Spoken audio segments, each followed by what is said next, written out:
You know that creative flow that everybody talks about? Do you want to know how to get into it? Do you want to know how to use it to your best ability? Stay tuned. Watch the video.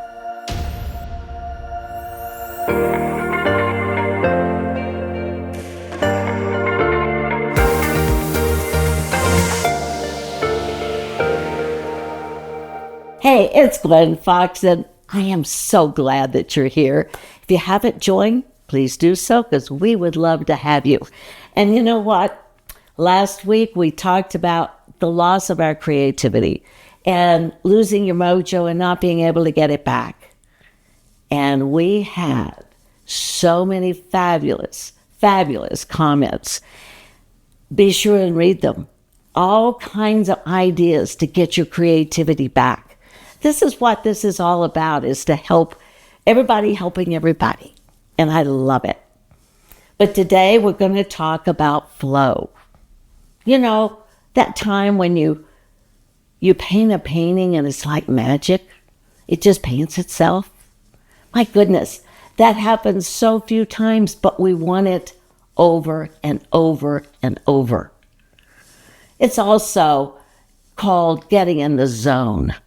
So what is it? Well, it's an altered state of consciousness. It's a meditative state.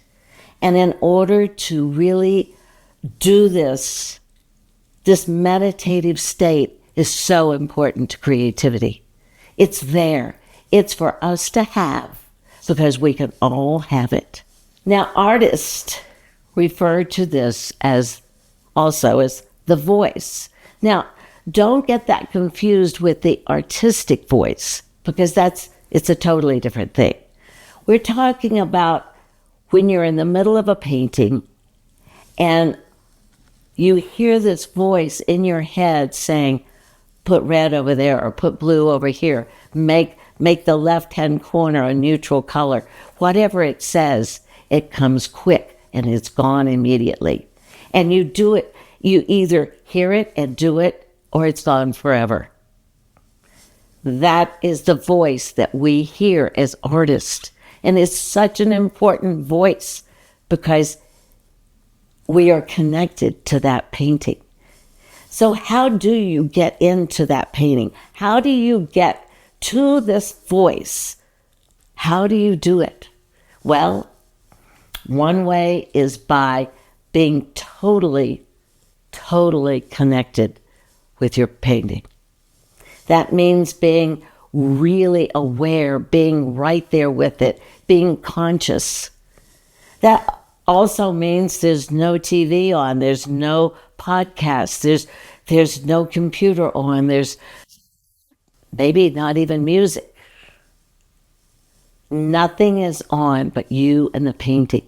And you put a sign up on your studio door that says, do not disturb unless there's blood. Hey, it works.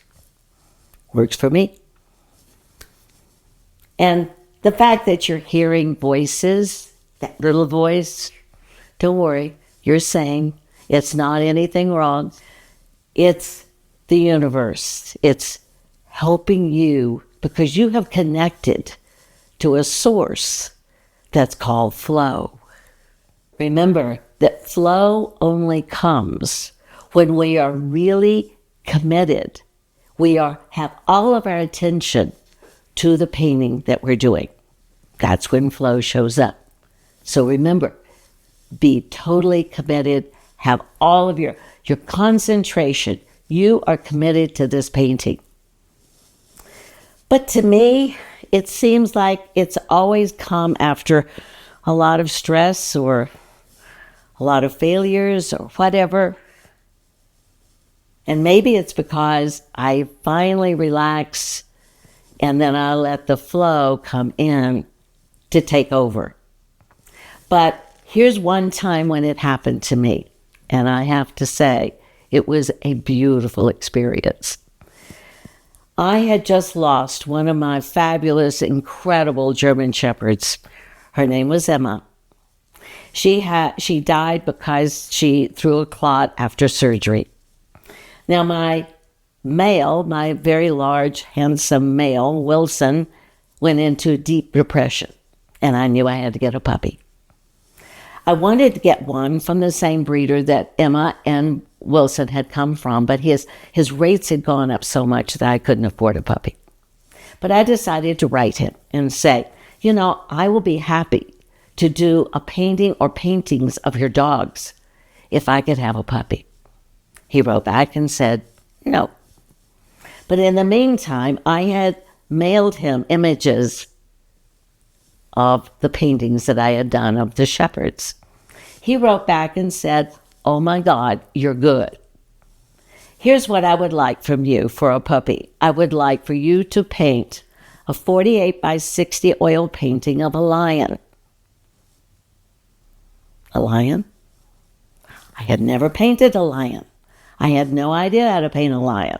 He says, and I'll send you the picture. He sent me the picture. It was of a lion resting in grass, but he had the body to it. And it just didn't appeal to me. But okay, this is what he wanted. Fine, I'll do it. So I started, and I painted. And it was horrible. It was beyond horrible. And I sat there looking at this, and I'm thinking, I cannot send this to him. I don't know what I'm going to do. And as I sat there, this little voice came in my head and said, why don't you do what you tell your students to do? Really? Paint your strengths. I thought, okay, my strengths are the eyes and the face. Okay, there it is. I'm going to do a 48 by 60 oil painting of a lion's face. Sounded good to me. So I started in, and guess what? It painted itself. But here's the other thing I'm going to tell you I did. I decided, and I still do this to this day, and I only developed this at that time, is that I decided to write 3 words that I wanted the lion to project to the viewer.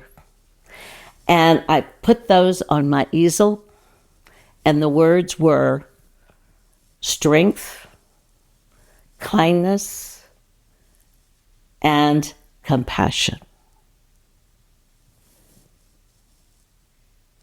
The lion painted itself, and it was one of the best paintings that I have ever done. I loved it. He loved it, only to find out he is a major art collector. He was thrilled. But I had to allow that stress to come, and then I had to accept the fact that I needed to paint my strengths, because my strengths became the flow. What I learned in doing the lion was that it was beyond something that I had ever done. So I had to learn how to be comfortable being uncomfortable, because I had to do something I had never done. The flow state is also a meditative state. You go deep within you. Therefore, you're painting from within yourself. And to me, that's exactly where the good paintings come from. Now, there is a lot more to the zone. I've only scratched the surface. If you want to know more about the zone, I will be glad to do another video. But I need to hear from you, because this may be something you're not interested in, but I bet you are, because I bet you want to go into your studio and know how to stand in front of your painting and be able to paint and be in the flow and let the painting paint itself. This won't happen every time, but it'll happen more often if we can get into that meditative state. And also, if you want, I will tell you in another video what I do to get into that meditative state before I start any painting whatsoever. It works. I love it. So leave your comments. You know what, guys? Your comments are so important. Leave a comment. Let me know how you feel about this. Do you want more of this? Do you want less? What do you want? And I will be glad to do that. But I love you. Take care. I'll see you in a couple of weeks.